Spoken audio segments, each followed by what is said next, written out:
I'm going to go ahead and get us started since we are a few minutes past the hour. So I just want to say welcome. Thank you everyone for joining us for It's a Beautiful Day for a Lunch and Learn. I'm Katie Kelly. I'm the Special Programs Coordinator at the Orange County Regional History Center.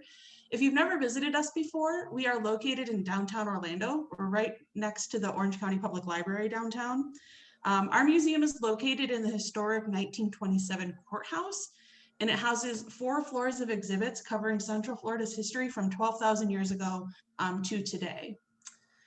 Today's program is made possible in part by the Historical Society of Central Florida. Now more than ever, public support of the Historical Society is vital to us offering programs like these. If you would like to give to a local organization that is giving back directly to our community, I encourage you to check out our website at thehistorycenter.org, where you can find information about membership and donations. All contributions greatly help us to fulfill our mission to serve as a gateway for community engagement, education, and inspiration by preserving and sharing Central Florida's continually unfolding story. Today's presentation is being facilitated as a webinar, so that means that participants will not have access to their video or audio for the program. We will save some time at the end for questions for Catherine. So if you have any questions, please feel free to type them into the chat at any point during the presentation, and we'll try to address those at the end of the program. And then finally, before we begin, I just wanted to mention that we have some other great programming upcoming.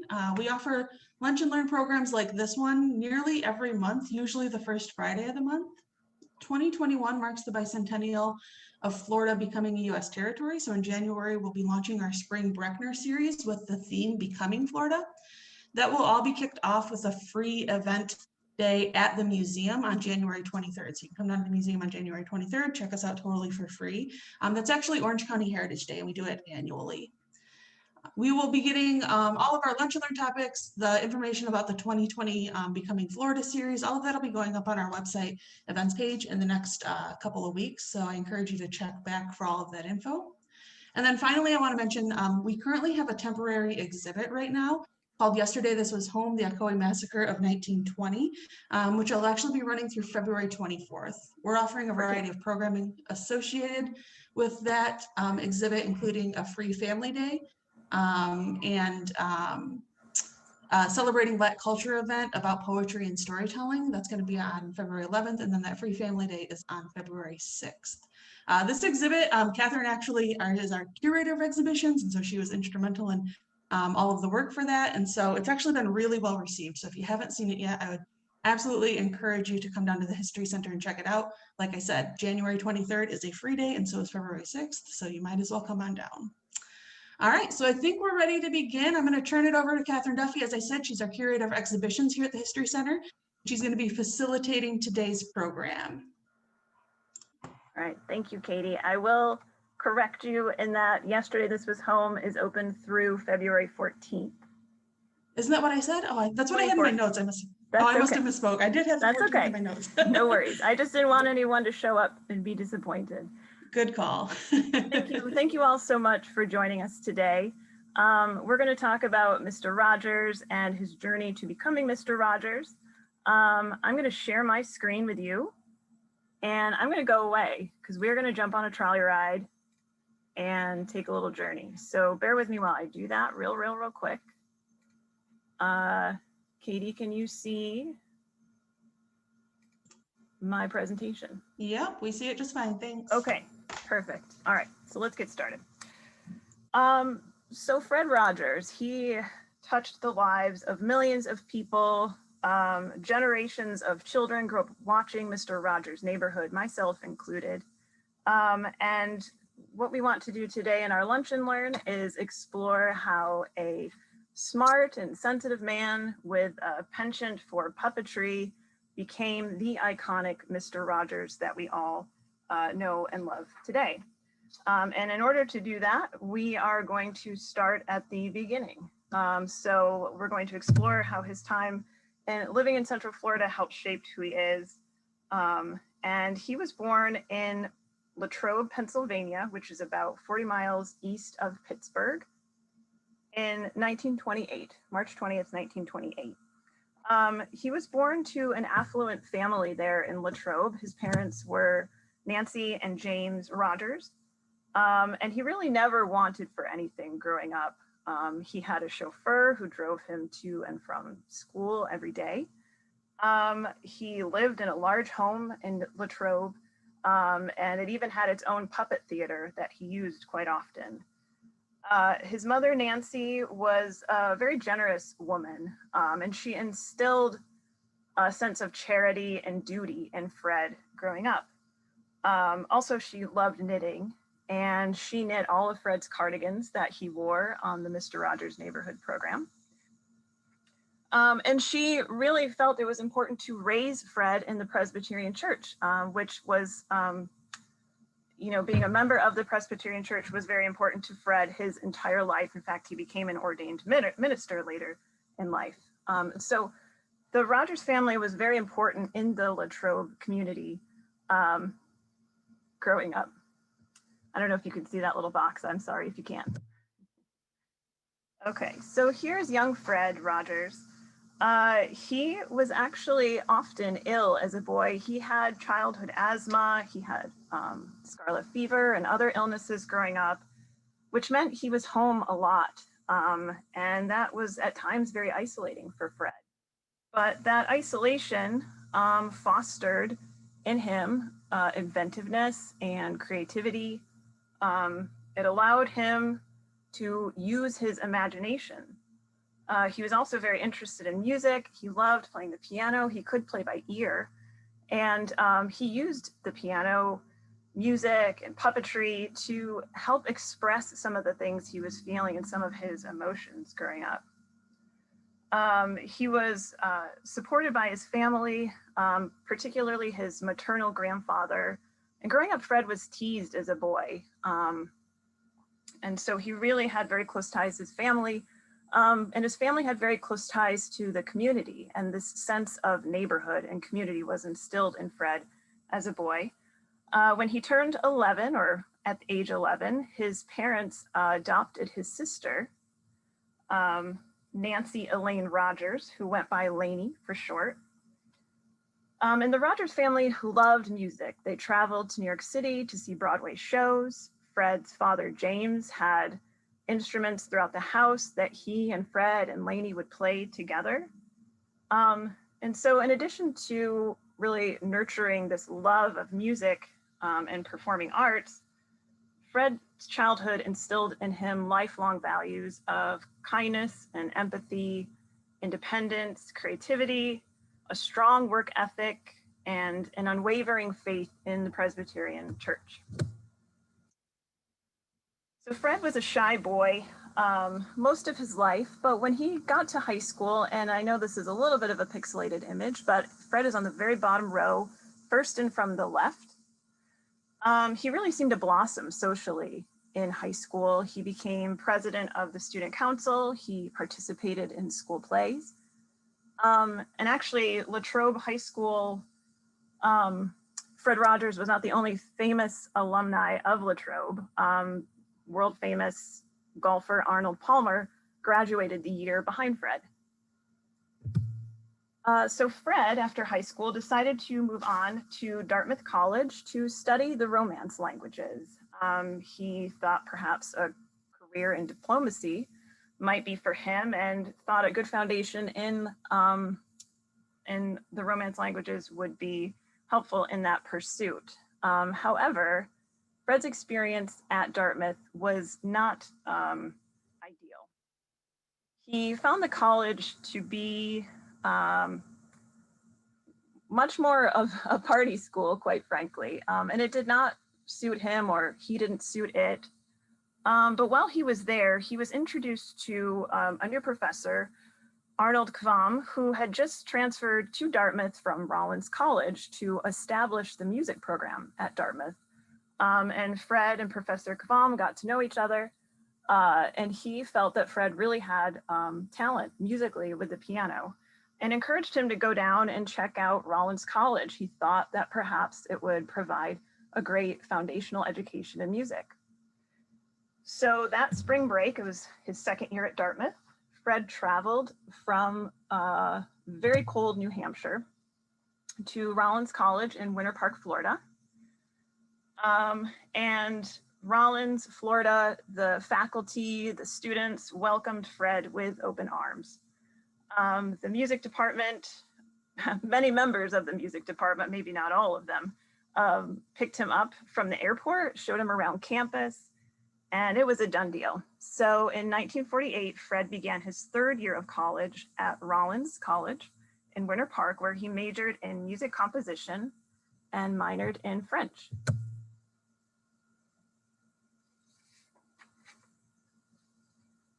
And it was really at Rollins where Fred made lifelong friends. He cultivated his musical talents. He developed a strong interest in childhood education. He met his future wife, Sarah Joanne Bird, a fellow music student there. And he even composed some of the music and the operas that he later used in the Mr. Rogers Neighborhood program. So it was a really important stop on his journey to becoming Mr. Rogers.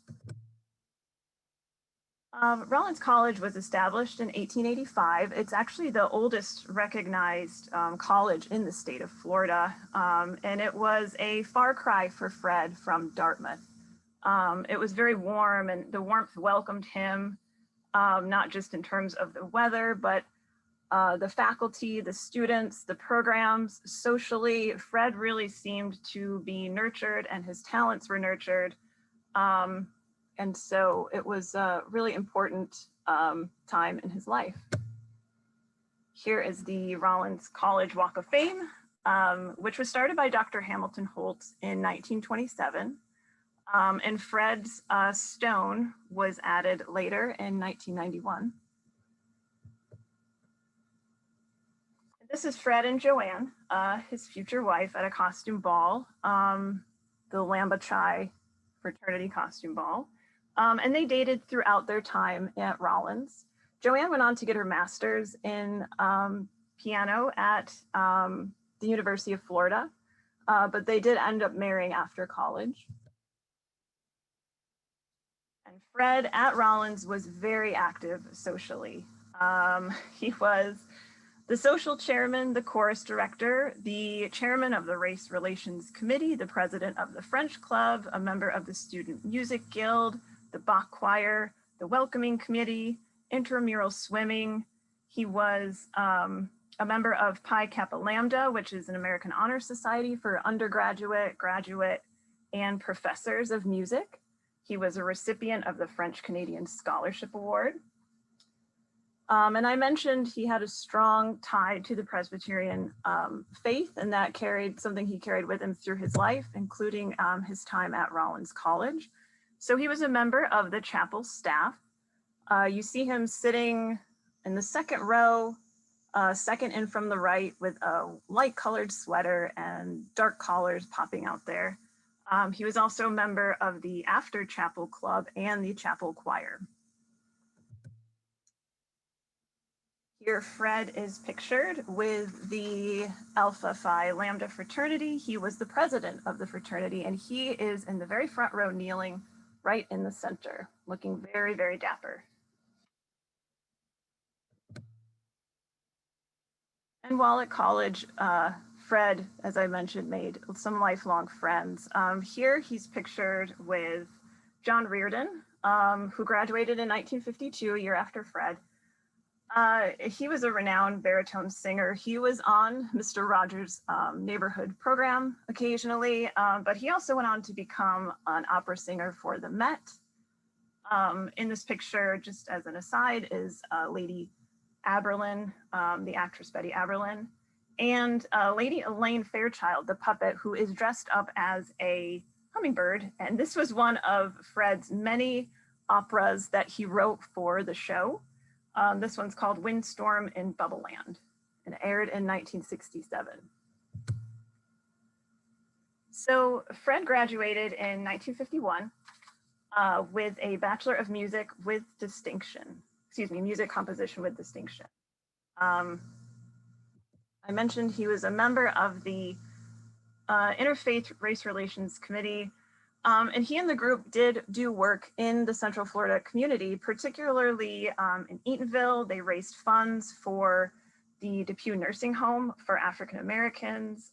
He worked with an electric company to have new fluorescent lighting installed in the Hannibal Square Library nearby in Winter Park. He was a serious and accomplished student, respected by his peers, by his professors, but he could also be a bit of a cut-up.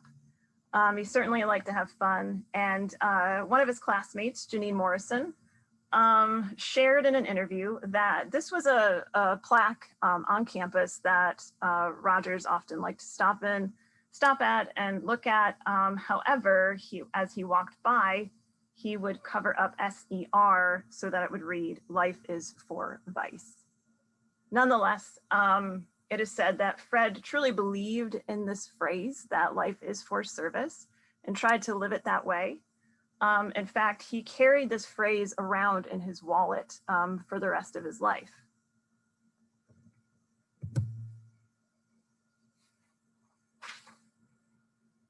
So while Fred was at Rollins, he composed over 200 songs and 14 operas, some of which were used in his show, Mr. Rogers' Neighborhood.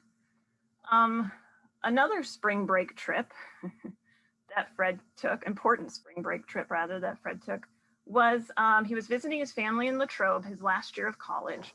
And as it turned out, they had purchased a television set, and it had bewitched Fred on his visit. But what he had noticed is that the programming geared towards children on that early television set, he found appalling.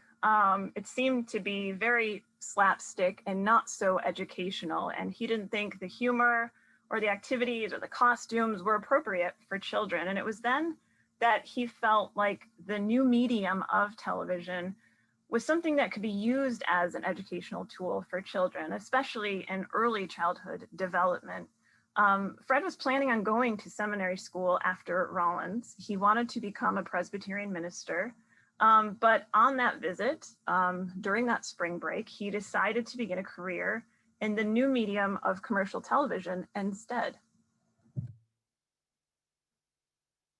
And so Fred moved to New York City, working as a producer for NBC, and he learned a great deal about television production during that time. It was also during that time that he lived in New York and worked for NBC that he and Joanne were married after she completed her master's degree from Florida State University in 1952. They lived in New York City for a while, and then in 1953, Fred's father told him about a new public television station that was starting in Pittsburgh, WQED. And so Joanne and Fred decided to move to Pittsburgh, and Fred began working at the station. There was a new children's program called The Children's Corner that Fred became the production manager of. It was an hour-long show, and Fred had no experience producing children's television and wasn't exactly sure how they're going to fill an hour-long show. So they scoured the country for educational films, such as How to Grow Grass, which sounds thrilling, and would play that during the hour-long show. But the films that they got sometimes were very old or had seen better days, and they would break in the middle of the show. So Fred, and that's his co-star, Josie Carey there with him, would have to improvise when that would happen. And really that became the foundation for the Mr. Rogers Neighborhood concept. You'll see the little puppet there, that's Daniel Striped Tiger. Daniel Tiger was a gift from Dorothy Daniel, who was the first general manager of WQED TV.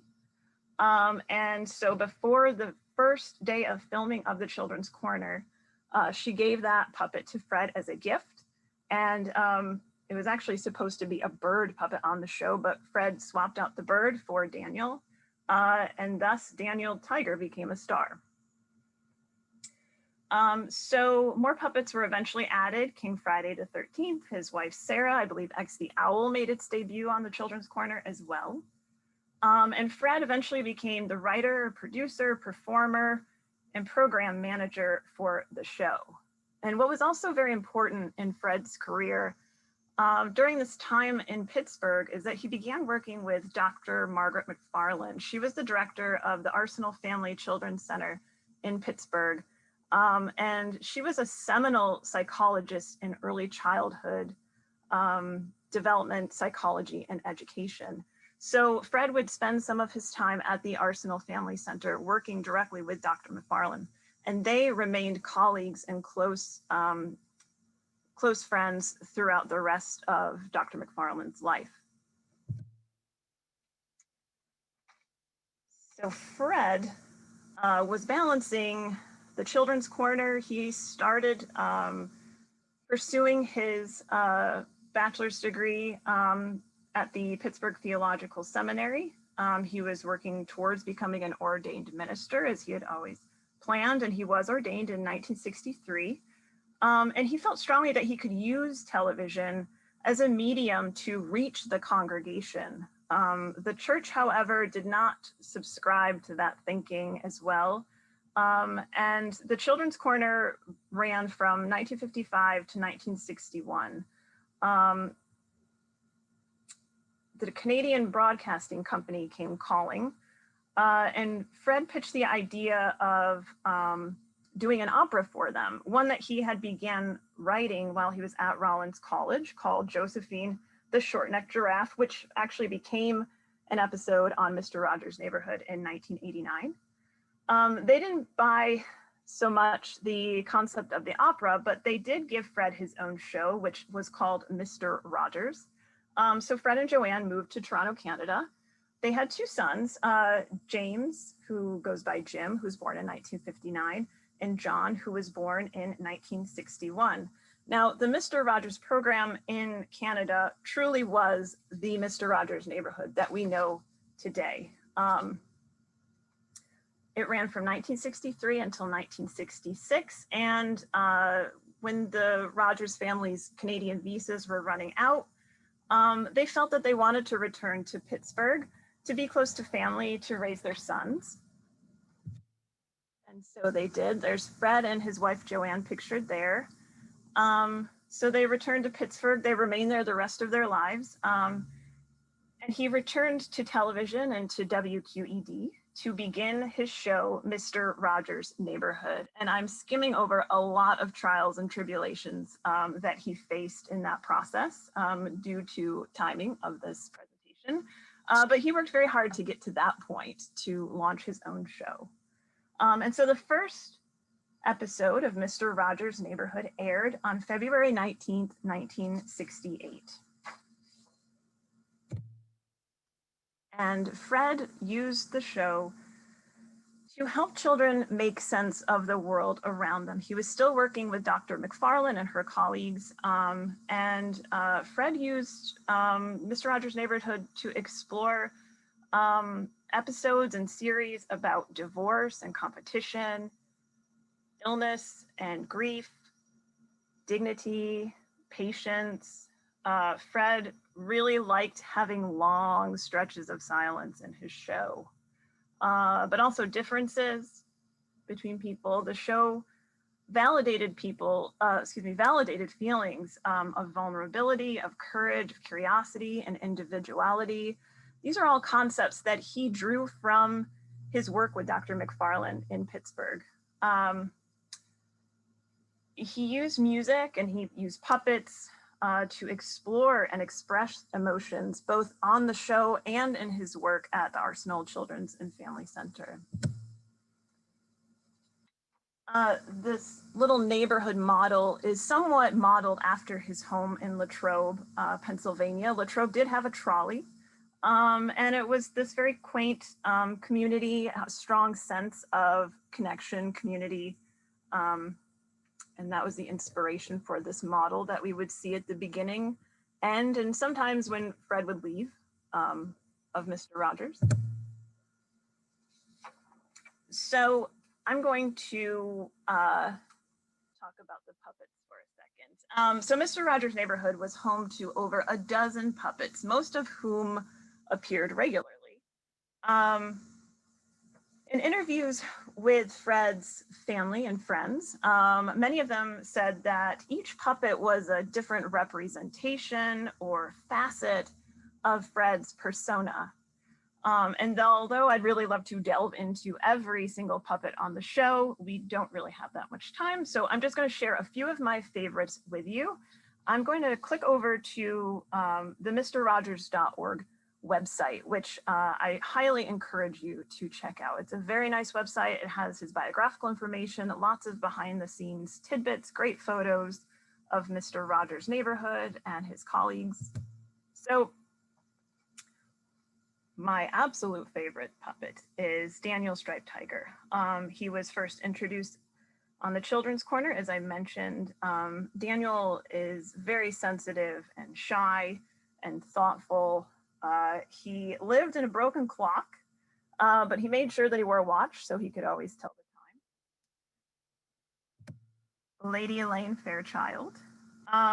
It's rumored that Lady Elaine was modeled after Fred's sister Lainey, but I could not find anything in their personalities to match. I think it was just more the name. But Lady Elaine Fairchild was very outspoken and bossy. She was punchy. Growing up, I can tell you with full honesty that when she would come into the scene, I would cringe a little bit. I knew that there was trouble not far behind her. But looking back now, she brought balance to the show. I think of her as the counterpart to Daniel Tiger. She also ran a museum and she was a curator, which is pretty cool. And I can thank Lady Elaine for the common greeting that I give my son, which is Hiya Toots. King Friday. King Friday was pretty self-absorbed, but his wife, Sarah, Queen Sarah Saturday, kept him balanced. And I think King Friday and his family dynamic was really important for a lot of young viewers in thinking about their own family dynamics. Sarah really kept him grounded and brought him back to earth. And although he was a very authoritative king and sometimes pompous, he was also very thoughtful. And of course, usually the first stop on the trolley's journey into the neighborhood of make-believe. And then the last puppet that I will highlight is Cornflake especially, whom I loved because he lived in a very cool factory, this interesting pink factory in the neighborhood of make-believe. He was inventive and eager to please, sometimes worked a little too hard or a little too much, where as an adult, I can sort of relate to that. But he did really want to make everything wonderful and great for the neighbors in the land of make-believe. Now, one thing I want to point out that I find very interesting is that Mr. Rogers didn't really redecorate. In 31 years of the show, he kept everything the same. And that steadfastness, reliability for children was very important. So I chose this photo because you can see a lot of scuff marks there on the trolley rail. By the time the show ended in 2001, Daniel Tiger was not quite as fluffy. He might have been missing a few whiskers by that point. But that wasn't the point. It wasn't to be shiny and new. It was to be dependable and reliable. And that's really what the show provided for generations of children. So Mr. Rogers' Neighborhood ran until 2001. In 2002, Fred was diagnosed with stomach cancer, and in 2003, he passed away.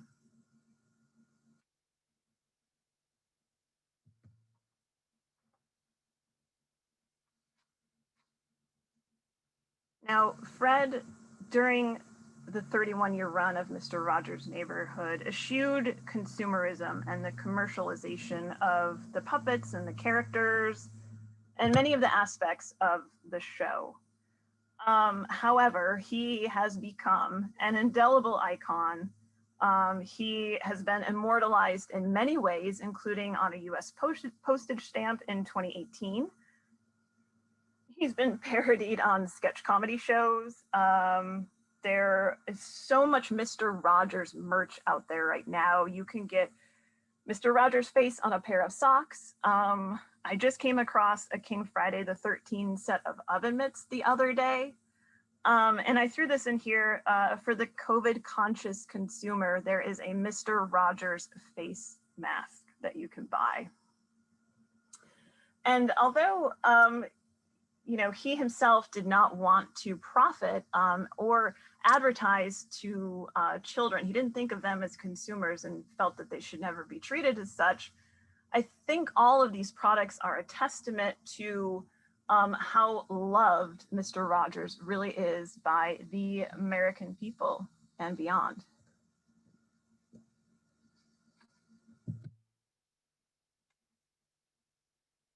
And in 2019, a film based on an Esquire magazine's writer was created, starring Tom Hanks, which, by the way, I believe is Fred's favorite actor. There's also a 2019 documentary called Won't You Be My Neighbor, directed by Morgan Nelville, and it includes some really wonderful interviews with Fred himself, his family members and friends and colleagues. And if you have not seen it, I highly recommend that you do. But I also highly recommend that you have a box of tissues handy when you do, because it is a tearjerker. Mr. Rogers' Neighborhood can still be seen. I don't believe it's on PBS any longer, although you can watch it on PBS Kids, or at least select episodes. But you can also watch it on Amazon Prime Video if you're able to. And then in 2012, Daniel Tiger's Neighborhood, which is a spin-off of Mr. Rogers, was launched, and there are still new episodes that are being made today. And so it's an animated cartoon of Daniel's striped tiger, a 4-year-old neighbor and his friends from the neighborhood of make-believe, dealing with very similar issues that Mr. Rogers explored and discussed on his show as well. Over his career, Fred received numerous awards, too many to list here today. But those included a Peabody Award, several Daytime Emmys. He is pictured here receiving the Presidential Medal of Freedom in 2002. He has a star on the Hollywood Walk of Fame. He's received over 40 degrees, honorary degrees, from several universities across the country. And as I mentioned, he was inducted into the Rollins College Walk of Fame as well. So you see Fred here laying his stone with President Bernstein. And if you're able to make out on his stone, it kind of looks like a little rock or a little blob. And that is actually rock taken from his hometown in Latrobe, Pennsylvania. The other photo on my left, maybe it's your right, while Fred was there for the induction ceremony. And by the way, you can see all of the children behind Fred. There was a huge turnout from the community when they found out Fred Rogers was coming to lay his stone there at Rollins College. Fred visited Rollins several years since he graduated. He would come back often and occasionally sit in on classes. He would talk with professors and students and kept in touch with some of his colleagues there. But you see him in the black and white photo at the Rollins Childhood Development Center. He talked with faculty, with Rollins College students, and with the children there at the center as well. By the way, Fred's nephew is a professor of music at Rollins today as well. And so his legacy certainly lives on at Rollins, and it lives on here in Central Florida. One of his sweaters and a pair of his topsider sneakers are on display at the Olin Library at Rollins College. This is a painting done by Don Sondag that hangs in the Tiki Hall at Rollins College. Rollins actually has a walking tour, a self-guided walking tour that you can take around campus to various spots that relate to Fred Rogers. Many of those stops we saw on our journey today. Each year, the city of Winter Park hosts Be My Neighbor Day as well to honor the life and legacy of Fred Rogers. And Fred, of course, has a lasting effect on all of us. He, in a very unique way, he was not a decorated war hero. His name does not appear on important government documents.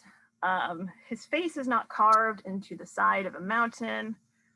He was a human being who made mistakes, who had self-doubt, but who still, to many people, is and was a hero who happened to wear cardigan sweaters knit by his mother.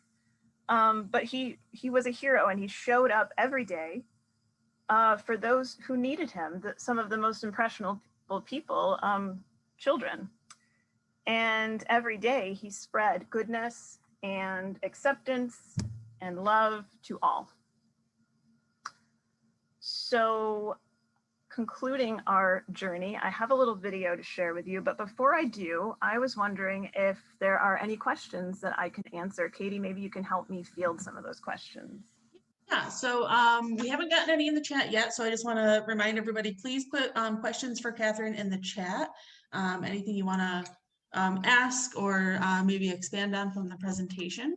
While we give people an opportunity to do that, I want to point out that I included in the chat a couple of links if you want some more information about the History Center, specifically about how to support the History Center and about our upcoming events.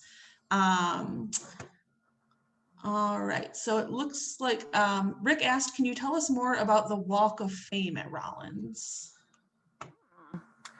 Well, the Walk of Fame are famous alumni of Rollins College. As I mentioned, it was started in 1927. I don't know any of the other members of the Walk of Fame off the top of my head, but I encourage any of you to go and visit it if you're able to.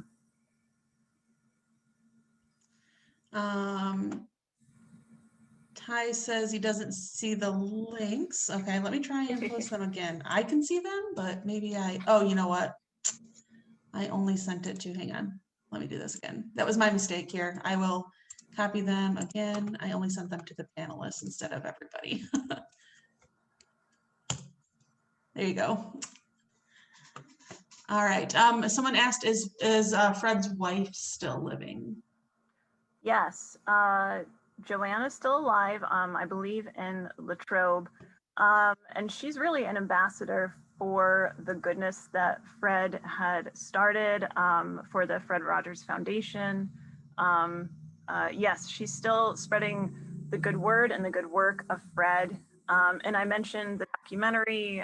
There are a few other interviews out there with Joanne, and they're really great because she provides the very human side of Fred that we as viewers didn't always get to see.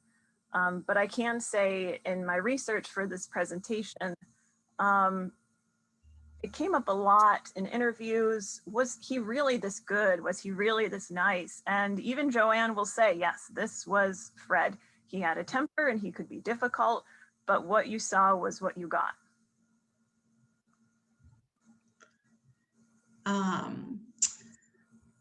Miriam asks, excuse me, sorry, I can't, it's cut off on my computer. I can't see this. Paula asks, what is the biggest thing you hope we take away from this presentation? I hope that this presentation helped you understand how Fred Rogers' time in Central Florida helped to shape the person that went on to become the very famous Mr. Rogers. And a lot of that is steeped in his time at Rollins College. But that's really where he was able to blossom and flourish creatively, build confidence, and explore some of his interests that influenced the show and his writing of the show. Awesome. Miriam asks, can you explain a little more about the neighboring day celebration? Oh, in Winter Park? The Won't You Be My Neighbor Day? Or Yes, I'm guessing that she didn't specify, but I'm guessing that's what she was referring to. Yes, that is what she's referring to. It's every day in the spring. I know if you go to the City of Winter Park's website, they'll have more information about that. The Daniel Tiger character, I think is dressed up. There are activities for kids and families to do. I believe it's in March or February of every year, but if you just go to the City of Winter Park's website, you should be able to find it on there. And I also think the Winter Park History Museum is involved in that as well. So their website likely has some information. Eve is wondering if you know if Fred had a particular favorite episode from the show. I don't know. That's a really good question. I'm sure he does, or maybe not. I do know that Fred was very deliberate in everything he did and very thoughtful. And I think it was around the early 1980s that he went from each singular episode exploring a particular theme, like death or bullying.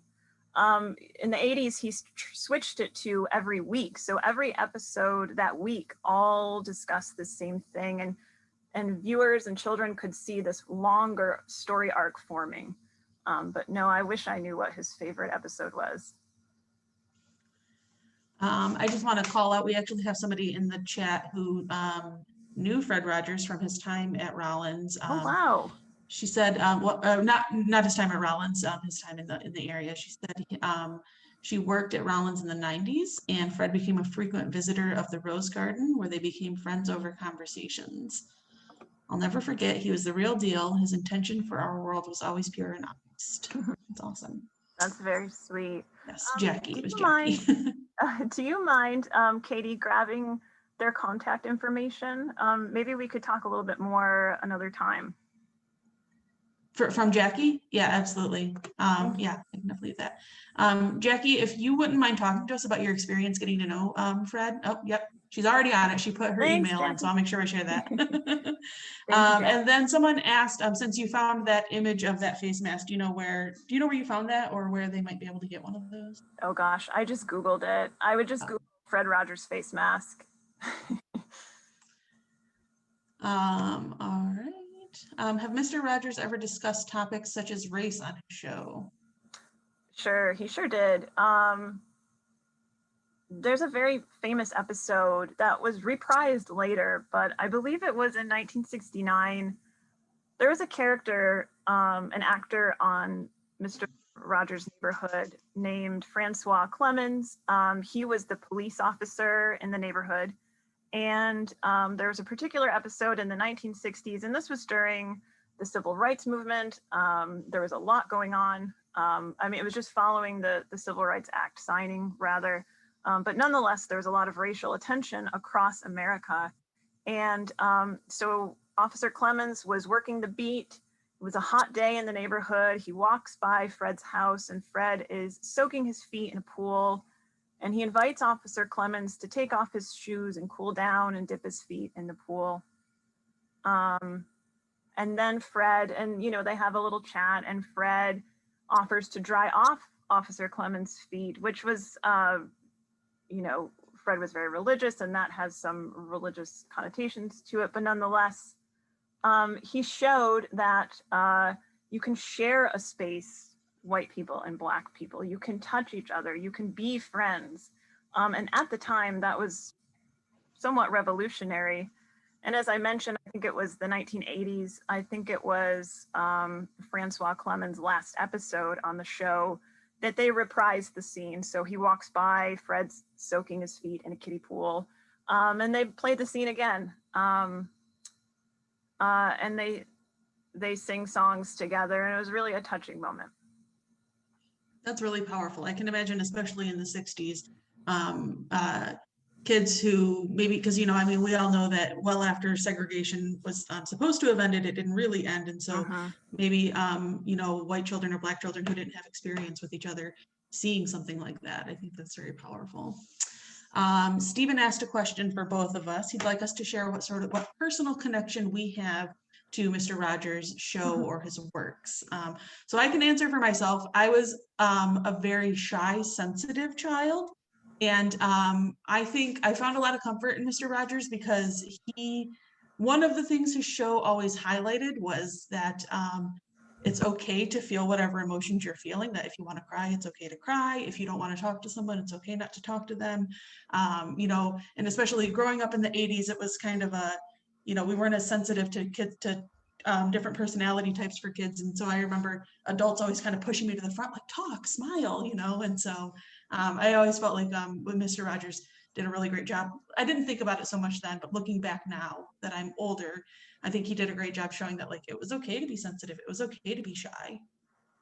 Yeah, for sure. I don't know if you're trying to make me cry, Stephen, but I have a lot of really good memories. I watched Mr. Rogers growing up.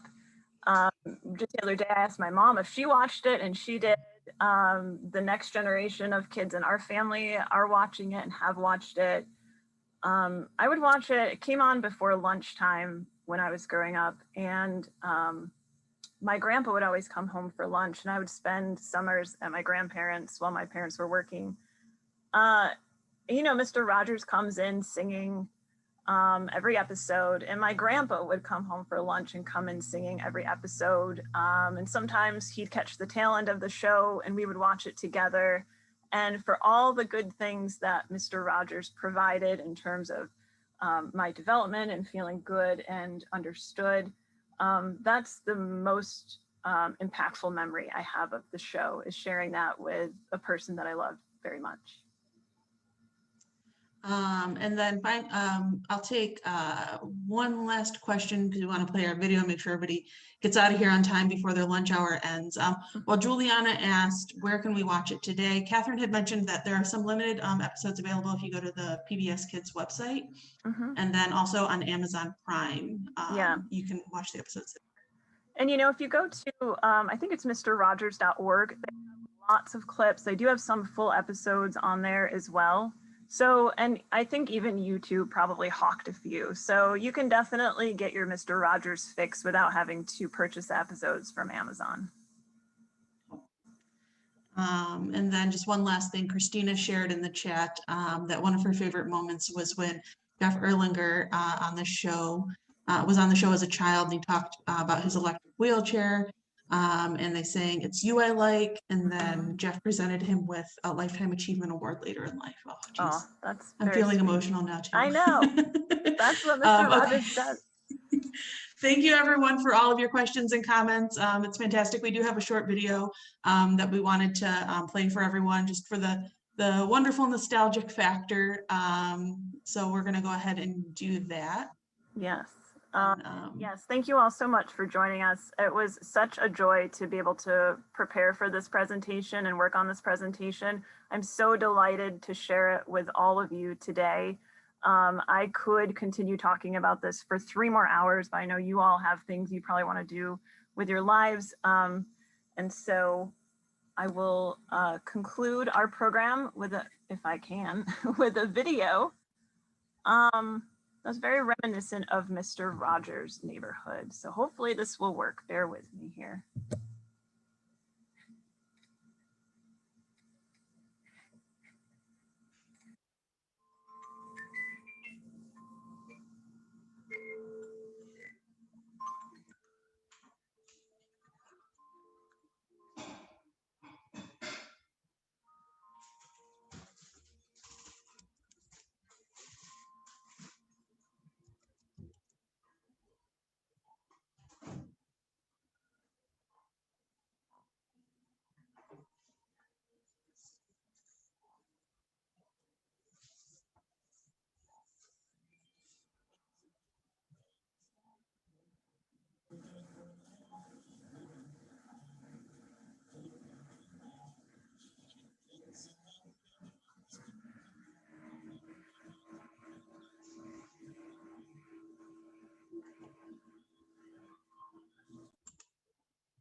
Uh-oh.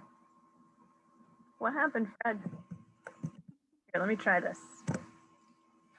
Catherine, were you sharing when you played the video? There it is. There, now we got it. Okay. Sorry.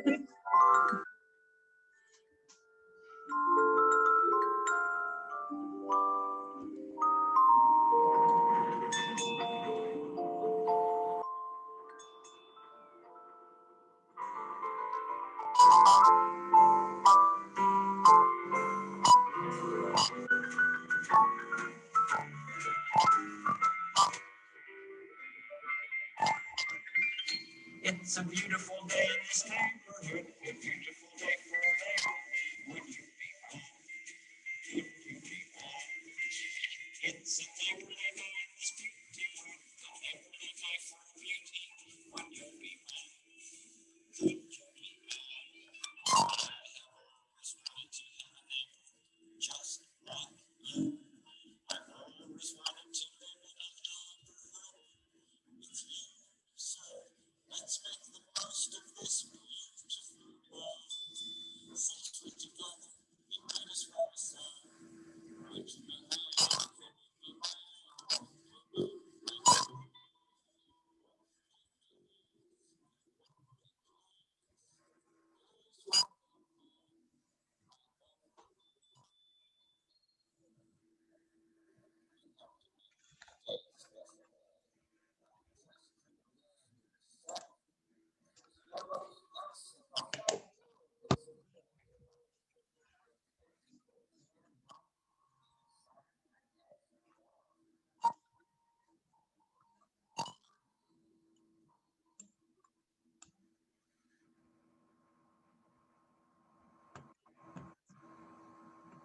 Awesome. Thank you so much. All right, so I think that that is the end of our presentation today. I just want to thank everybody who attended. Again, take a minute to copy those links if you want some more information about the History Center, how to support us in our upcoming events. And we hope to see you all soon.